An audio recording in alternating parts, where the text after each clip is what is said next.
नमस्कार, आप देख रहे हैं सी न्यूज भारत में। हूं ऋषभ सक्सेना। वक्त हो गया है न्यूज बुलेटिन का। इस बुलेटिन में बात होगी हवेली की, जहां पुणे पुलिस की राजस्थान में बड़ी कार्रवाई, अंतर्राज्यीय ड्रग्स तस्करी गिरोह का किया भंडाफोड़। आगे बात होगी रेवा की, जहां यूजीसी कानून के समर्थन में रीवा में उग्र प्रदर्शन हुआ। पुणे पुलिस ने राजस्थान में छापेमारी कर अंतर्राज्यीय स्तर पर सक्रिय ड्रग तस्करी गिरोह का पर्दाफाश करते हुए 6 आरोपियों को गिरफ्तार किया है। इस कार्रवाई में पुलिस ने 1 किलो 960 ग्राम मेफेड्रोन एमडी बरामद किया है, जिसकी बाजार कीमत करोड़ों रुपए बताई जा रही है, जबकि कुल 4 करोड़ 27 लाख 9 हजार रुपए का मुद्देमाल जब्त किया गया। जांच में सामने आया है कि ये गिरोह महाराष्ट्र सहित कई राज्यों में नशीले पदार्थों की सप्लाई कर रहा था। गुप्त सूचना के आधार पर की गई इस कार्रवाई के बाद आरोपियों से पूछताछ जारी है और अन्य संलिप्त लोगों की तलाश की जा रही है। पुलिस ने स्पष्ट किया है कि नशे के कारोबार के खिलाफ आगे भी सख्त अभियान जारी रहेगा। हवेली महाराष्ट्र से सी न्यूज संवाददाता यश सोलंकी की रिपोर्ट। पन्ना जिले के दक्षिण पन्ना वन मंडल अंतर्गत रैपुरा रेंज के ताखोरी गांव में एक खेत के लगभग 25 फीट गहरे कुएं में गिरे 15 जंगली सुअरों को वन विभाग की टीम ने करीब 2 घंटे की कड़ी मशक्कत के बाद सुरक्षित बाहर निकाल लिया। खेत मालिक रतन सिंह यादव के कुएं में सुअरों के गिरने की सूचना मिलते ही वन परिक्षेत्र अधिकारी विवेक कुमार जैन के नेतृत्व में टीम मौके पर पहुंची, जिसमें परिक्षेत्र सहायक रंजना नागर सहित वनकर्मी शामिल रहे। रस्सियों और जाल की मदद से सभी सुअरों को सुरक्षित निकाला गया और प्राथमिक जांच के बाद नजदीकी सुरक्षित वन क्षेत्र में छोड़ दिया गया। वन विभाग ने किसानों से खुले कुएं को ढकने की अपील करते हुए इसे वन्यजीव संरक्षण की दिशा में सफल और सराहनीय रेस्क्यू बताया। पन्ना से सी न्यूज संवाददाता रीना सोनी की रिपोर्ट। मध्य प्रदेश के रीवा जिले में यूजीसी कानून के समर्थन में SC, ST, OBC और बहुजन समाज पार्टी के बैनर तले सैकड़ों लोगों ने रैली निकालकर कलेक्ट्रेट कार्यालय का घेराव किया, जिससे शहर में कई घंटों तक जाम की स्थिति बनी रही और एम्बुलेंस सहित आम जनता को भारी परेशानी का सामना करना पड़ा। प्रदर्शनकारियों ने कलेक्टर से मौके पर आकर ज्ञापन लेने की मांग की, लेकिन कलेक्टर के न पहुंचने पर उन्होंने कुत्ते के गले में कलेक्टर लिखी पर्ची टांगकर प्रतीकात्मक रूप से ज्ञापन सौंप दिया और चक्का जाम के दौरान अभद्र व्यवहार भी किया। स्थिति को देखते हुए कलेक्ट्रेट परिसर में अतिरिक्त पुलिस बल तैनात किया गया। इस संबंध में ADM सपना त्रिपाठी ने कहा कि इस तरह ज्ञापन देना विधि सम्मत नहीं है और बिना अनुमति प्रदर्शन करने पर जांच के बाद उचित कार्रवाई की जाएगी। आज आप लोग धरना प्रदर्शन कर रहे हैं, यूजीसी का समर्थन कर रहे हैं, क्या है ऐसा यूजीसी में कि आप लोगों को सड़कों पर उतरना पड़ रहा है? भाई यूजीसी तो है जो लड़कों की रक्षा करेगा। मैं एक बात कहना चाहता हूँ यूजीसी के विरोध करने वालों से कि ऐसी क्या बात है कि डर है आपको? EWS लागू हुआ, आपने उसका विरोध नहीं किया। मैं आपसे कहना चाहता हूँ नोटबंदी लागू हुई, उसका विरोध क्यों नहीं किया? नोटबंदी का साइड इफेक्ट नहीं था। आपने एक ही दिन में कोरोना का लॉकडाउन लागू कर दिया, लॉकडाउन में कोई साइड इफेक्ट नहीं था। आप एक ही दिन GST लागू कर दिए, उसका कोई साइड इफेक्ट नहीं था। आपको इंतजार करना था, क्या होता मुझे बता दीजिए। हिंदुस्तान में एक भी ऐसा लड़का जो विरोध करने वाले का प्रताड़ित हुआ, रोहित वेमुला, पायल तड़वी और संयुक्त संसदीय समिति की रिपोर्ट ने बताया है कि 118% लोगों के साथ ST, SC, OB किसी के साथ प्रताड़ना हो रही है। हम उस प्रताड़ना के विरोध में आए। यदि डर है माननीय सर्वोच्च न्यायालय के जज साहब को तो सुनना चाहिए। और सरकार ने क्यों अटॉर्नी जनरल और सॉलिसिटर जनरल को खड़ा नहीं किया? एक ही झटके में आप रोक दोगे। 80% आबादी को न्याय के लिए कोर्ट का दरवाजा खोलना पड़ेगा। ये रोड का आंदोलन है और लड़ेंगे तो जीतेंगे।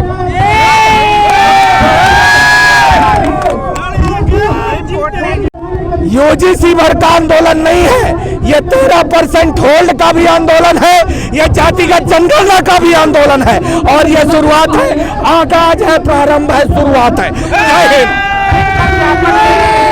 आएगी आएगी आएगी आएगी, लड़ेंगे तो जीतेंगे। अगर लागू नहीं होता है तो क्या करेंगे? भाई सुप्रीम कोर्ट ने तो मंडल कमीशन पर भी रोक लगाई। सुप्रीम कोर्ट 13% होल्ड है मध्य प्रदेश में। माननीय सुप्रीम कोर्ट महोदय खोल दीजिए।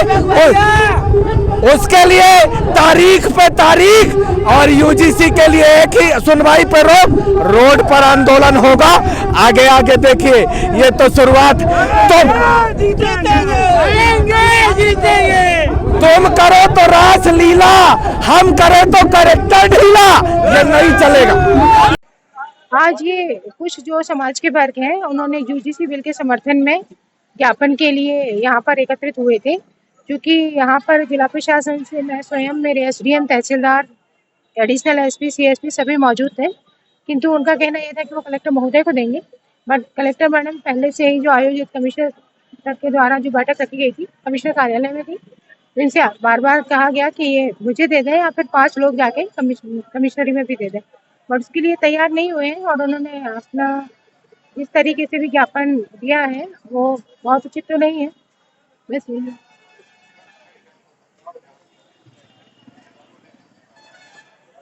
यदि देखिए इन लोगों के द्वारा यदि कोई सूचना नहीं दी गई है और परमिशन नहीं दी गई है तो इस तरह से जाम लगाने पर इनके ऊपर जो भी नियमानुसार कार्रवाई होगी वो होगी। रीवा से सी न्यूज संवाददाता अर्जुन तिवारी की रिपोर्ट। मध्य प्रदेश के सागर जिले के देवरी नगर में शिव बारात के दौरान हुई कट्टरबाजी की घटना से देवरी पुलिस ने 3 लोगों के खिलाफ हत्या के प्रयास का मामला दर्ज किया है। बीती रात शिव बारात के समय संकट मोचन समिति के सदस्य अन्ना कोष्टी पर कटर से हमला कर दिया गया था। पुलिस के अनुसार ग्राम पड़रई निवासी मयंक यादव, देव यादव और ओम यादव तलवार लेकर बारात में शामिल हुए थे, जिन्हें तलवार रखने से रोका गया। इसी विवाद में आरोपियों ने अन्ना कोष्टी पर हमला कर दिया। थाना प्रभारी हरिराम मानकर ने बताया कि तीनों आरोपियों की तलाश शुरू कर दी गई है और मामले की जांच जारी है। घायल अवस्था में सर, क्या नाम है उसका और क्या लग रहा है, क्या कारण है? एक है ना मरीज आया है, ये शिवरात्रि का जुलूस था, उसमें है ना कोई अनिल कोष्टी नाम का है मरीज। इसको किसी ने धारदार हथियार से पीठ पे है ना बड़ा घाव दिया है, जिसका प्राथमिक उपचार करके हमने उसे सागर के लिए रेफर कर दिया है। सागर से सी न्यूज संवाददाता लाल साहब की रिपोर्ट। मध्य प्रदेश के शाहजहांपुर में बेलचा रोड पर सीमेंट की बोरियों से भरी एक अनियंत्रित ट्रैक्टर ट्रॉली पलटने से सड़क के दोनों ओर लंबा जाम लग गया, जिससे वाहन चालकों और राहगीरों को भारी परेशानी का सामना करना पड़ा। घटना की सूचना मिलते ही डायल 112 की टीम मौके पर पहुंची, जहां प्रधान आरक्षक अशोक और पायलट राजेंद्र सिंह सिकरवार ने स्थानीय लोगों की मदद से सड़क पर बिखरी सीमेंट की बोरियों और पलटे वाहनों को हटवाकर यातायात सुचारू करवाया। पुलिस की त्वरित कार्रवाई से कुछ ही समय में मार्ग बहाल हो सका। शाहजहांपुर से सी न्यूज संवाददाता यूसुफ की रिपोर्ट। कोलारस अस्पताल में स्वास्थ्य विभाग, रोटरी रीजनल मेडिकल मिशन एवं श्रीमंत माधवराव सिंधिया स्वास्थ्य सेवा मिशन के संयुक्त तत्वाधान में आयोजित मेगा स्वास्थ्य शिविर में 1068 मरीजों की जांच कर उपचार किया गया, जबकि 105 गंभीर मरीजों को आगे इलाज के लिए शिवपुरी मेडिकल कॉलेज रेफर किया गया।